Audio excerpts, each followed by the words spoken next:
Pan-African Revolutionary Socialist Party and Africans on the Move. It's my pleasure. My pleasure. You know, we get questions all the time because we say, ready for the revolution, in terms of our t-shirt. And first thing you want to know is, what revolution are you talking about? We're talking about the African Revolution. And people say, well, why Africa? We say, well, that's our place of origin. That's our only land we can claim as ours. We can't claim the Native American people's land. They are the true landlords, and we are living on it. We respect that. Africa is our land, and we're happy. Despite all the exploitation, it's still the richest landmass on the face of the earth. So we talk about the African Revolution. Well, what does it mean to me and you, living, being born, living, and perhaps dying in Milwaukee? I'm going to give you an example of that. You remember the old Kung Fu movies when they used to say, you don't stand a Chinaman's chance in hell of doing anything. That was in the 1800s. China was all divided, had no control. Opium was being poured into China. Today, you don't say that anymore. Students up on campus, on UWM's campus, when they talk about getting a science partner, if they see a Chinese in their class, they say, I want him for my partner. They don't know if that Chinese person is a third generation, a second generation. They don't know if that person was born in China. They don't know if that person can speak Chinese or ever visited China. All they're going by is that person's appearance, because China raised itself up, organized itself, unified itself, and now is promising to be the wealthiest place, the most powerful place on earth. You don't ever have to go to Africa if you don't want to. You just got to know what Africa means to you. It's the richest land base on the face of the earth, and it's our land. All Africa has to do is get united, organized, and revolutionary in the sense of working for us. Now, what about revolution, people say? I understand now why you talk about Africa, because that wealth, when Africa gets organized and controlled by us, will be used to help African people all over the world. But what revolution are you talking about? What does that mean? Because people talk about revolutionary deodorant nowadays. But we're talking about a whole new way of life, a permanent change, and not something that's patched up for us. We're talking about a real change, a permanent change for African people, and that means a different economic system. That means socialism. We're not scared of that word. Socialism means an economic system that's working on our behalf. An economic system that works for the people, not for only 1% of the population. What are you talking about when you say ready? African Revolution, you ready for? That means that we are prepared for this permanent change, that we've gotten ourselves together, that we know what direction we're going into, that we're talking about a permanent change for our people, that we're all on the same page, that we are exhibiting the characteristics that we hope to bring into being, that we're not being like the capitalists, selfish, individualistic, or anything. We are embracing our principles, humanism, treating people the way you want to be treated, collectivism, working on behalf of all together, and egalitarianism, giving each an equal opportunity. So that's what we're talking about. That's what we're talking about, y'all. We can put it another way. Let's change it around real quick. Let's deal with 5 things. Identity. Who are we? We are an African people. Malcolm X said if a cat has babies in the oven, do they become biscuits? They are still baby cats. If an African has babies in the U.S., do they become Negroes? or African American or what? Or black? No, they're still Africans born in the U.S. Identity. Enemy. That's the second one. Enemy. That's capitalism in all its disguises. That's an economic system in which you have 1% benefiting from the wealth of the globe. 1% of the human population exploiting, oppressing for the benefit of that 1%. We don't want that, y'all. That economic system that exploits and oppresses, that enslaved us, that is killing us today, we don't want that. That's the enemy. So what about the objective? It has to be Pan-Africanism. A liberated, united, socialist Africa. That's what we're talking about. And strategy, organization is the key, everybody. You can't do it by yourself. You should have seen us out here this morning struggling to put up the banners and the tables and all of that. If it was just one individual out here, we would still be trying to put it up right now at 4 o'clock in the afternoon. We can't do it alone. Organization is the best teacher. Organization is the key. Now, what about tactics? We say, we got the energy to go out and do something, but are we all on the same page about doing it? We have to talk about political education, y'all. That means that we have to know what's going on, our history, our culture. We have to know our identity. Just look at the 5 things we just talked about. We got to know who we are. We got to know who our enemy is, and it's not each other. We got to know our objective is Pan-Africanism. So political education right now is the tactics that we talk about in our organization. You know, people say, well, you know, that's all good, but people out here are dying right now. You know, women in Africa are catching hell. If you think about women or girls as young as 4 years old in the Congo in Africa being raped. If you talk about the police killings that's going on right here in the U.S., if you talk about what we call black-on-black crime, if you talk about Haiti still hasn't recovered from its hurricane, there are a lot of problems out. You got people who can't eat. Why isn't the Pan-African Revolutionary Socialist Party about feeding the people or helping people right now? We say there's nothing wrong with that. That's good, we need that. But our organization is about permanent change. We don't want another generation to inherit the same problems that we had. And all that we can do about that is work for permanent change, and that means a united socialist Africa. So no matter where we go, we are respected as a people. We got a formula for that. We said from land comes wealth. Especially from Africa. From land comes wealth. From wealth comes power for us to stand up as a people and demand what's rightfully ours. From power comes respect, and from respect comes liberation. We'll never be liberated permanently unless Africa is liberated. So, you see, we have to be on the same page. That's why our organization tries to keep the flame of Pan-Africanism alive. We're a small organization. We're a small organization. But what we try to do is teach what we know. And from all the study that we've done, what we found out, what Malcolm X found out, he said a capitalistic system is a vulturistic system. He organized the Organization of Afro-American Unity, Kwame Nkrumah, Paul Robeson, Marcus Garvey, Amy Jacques Garvey, Eslande Robeson. All these people, after years of struggle, come to the same conclusion. Africa must be free. Africa must be free in our control, and its wealth used for everybody of African descent. That's what they come to the conclusion. Now, what does that mean for us? That means that's what we do.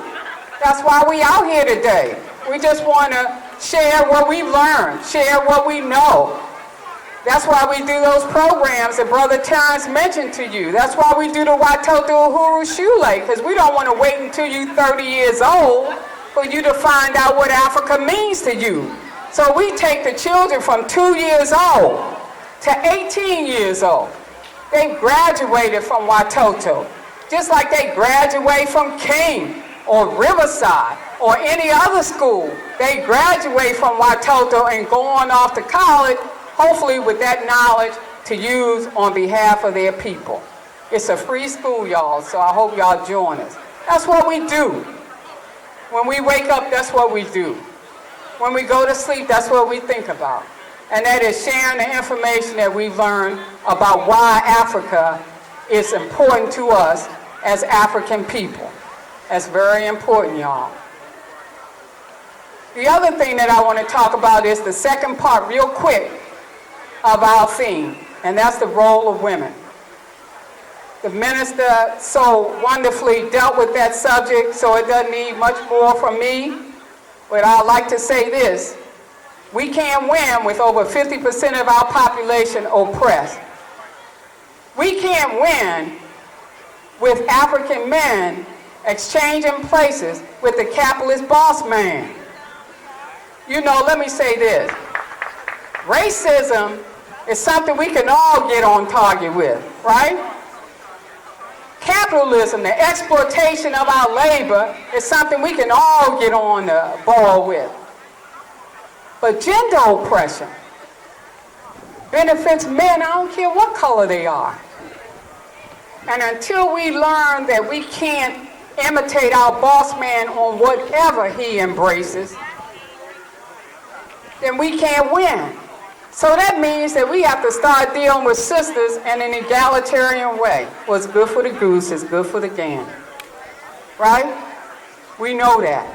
So we're saying that we can't win with over 50% of our population oppressed. We can't come out on a day like Garvey Fest, put on our African garb, put on our t-shirt as a man and say we celebrating Garvey Fest and African history, and then take it off when we go back in our homes and be the big boss man in our houses. No. We're going to aid in our own demise. We can't do that, y'all. We have to embrace all the principles, not just humanism, collectivism, but egalitarianism too. I like to spend a little minute with talking about myself and how organization helped me. I remember listen, this is before some of y'all were born, 1987, when we first came to Milwaukee. And we began Watoto Shule and other things in 1988. People used to say, can somebody from your organization speak? I say, yeah, go ask my husband. A student will say, can you come to the union and speak? I said, no, but ask my husband. Somebody said, will you come into this meeting and share with? I said, no, cut them off. No, ask my husband. Organization will raise you up, put a microphone in your hand, and sit you on this stage and make you talk for your people, and that's me. Right? That's what happened all those years. You know, we would be, still are, I'm talking about revolutionary organization, still, because gender oppression still benefits the man. I don't care if he's in a revolutionary organization or outside. We talk about the need for sisters organization within revolutionary organization. Nobody's going to speak for sisters best, but sisters themselves. And that's the truth. So sometimes you be up in a meeting and you might say something and nobody will say anything. And then the brother will come along 10 minutes later and say the same thing, and people will say, oh, that's right, brother. Oh, that's right. I'm just saying that sisters, we still need organization within organization. And that's the truth. But I'm a good representation of what organization can do for you. It can teach you. It can raise you up, revolutionary organization, because you can't get away from what you say you're about. If you say that one of your truths is giving women respect, then when something happens, you say, wait a minute, brother, what about that truth you just sat up there on the stage and talked about? What about that? You got standards and principles by which the man has to live, or anybody has to live. That's revolutionary organization. That's the key. So I'm saying today, that if you're not interested in us, the Pan-African Revolutionary Socialist Party, you gotta get with some kind of revolutionary organization, just to help yourself. Because sometimes I'm telling you, when you out here alone, you know it. Sometimes you got some good, positive, progressive thought, but you out here alone, and it feels like you're a salmon swimming upstream. The current is against you because every day you're getting a capitalist education. From the moment you wake up, and if you keep your TV on while you sleep, you're getting it while you're sleeping. Constant capitalist education. It's all about me, myself, and I. So you gotta be with like-minded people. That's why our old wise people said, birds of a feather flock together. You need somebody along with you who think like you, who try to do programs like you, and do all of that. So our principles, humanism, collectivism, egalitarianism, pushing the positive instead of pushing the negative, those are all very important. And we struggle to embrace them. Now, we might fall sometimes. You know how you're walking on this ground, you see how at Parklawn Y is uneven? You could be walking up the hill and trip, right? But you pick yourself up. In revolutionary organizations, sometimes we fall. But those are our principles that we struggle to embrace every day that we live. We try to push the positive. We try to treat people like we want to be treated. We try to do for the whole collective and not just one individual or ourselves. And we try to give each an equal opportunity. This is what we stand for, y'all. I hope it makes sense to you. I hope you see one of us in these shirts and you want more information, you want to question anything, stop us and question us. Anybody who has on this shirt, stop them and question them. Ask them for more information. They're here. They can give you a quick pre-orientation session. Give you some more information about us. If you're interested, go to any one of these people with one of these shirts on. Just ask them, now tell me again, why do you say Africa? Tell me again why you say this land ain't my land. Tell me again what revolution means. Tell me again why you're not out in the street feeding people, but you're talking about a permanent solution and Africa is the answer. Tell me again. So if you're interested in us, the Pan-African Revolutionary Socialist Party, please come and join us. We talk about socialism, we ain't gonna be scared of that word. You know, the West does a thing with socialism because they want capitalism to thrive. We talk about socialism because we want the wealth used for all the people in the society, not just 1%. Don't let people fool you about what socialism is. It don't mean you can't practice no religion. Don't look at North Korea as your example. Look at the definition of what socialism is. It means that it's an economic system whose wealth is used for the benefit of the people, not 1%. Our next calendar, if you look in your brochure, you'll see our 2016 calendar is all about socialism. We thought it was time. Most of us know what capitalism is. Most of us embrace Africa. You just hear the songs that Brother Damien played. Most of us embrace Africa. Most of us know what capitalism is, but we still shy away from socialism. It's time for the Pan-African Revolutionary Socialist Party to say, why socialism? Why socialism? Because we want an economic system that benefits all of us, not just 1% of the population. Ask any one of us with these shirts on if you want more information about socialism. We're here for you. We're here for you. Long live the African Revolution. Forward ever, backwards never. Ready for the revolution. Thank you.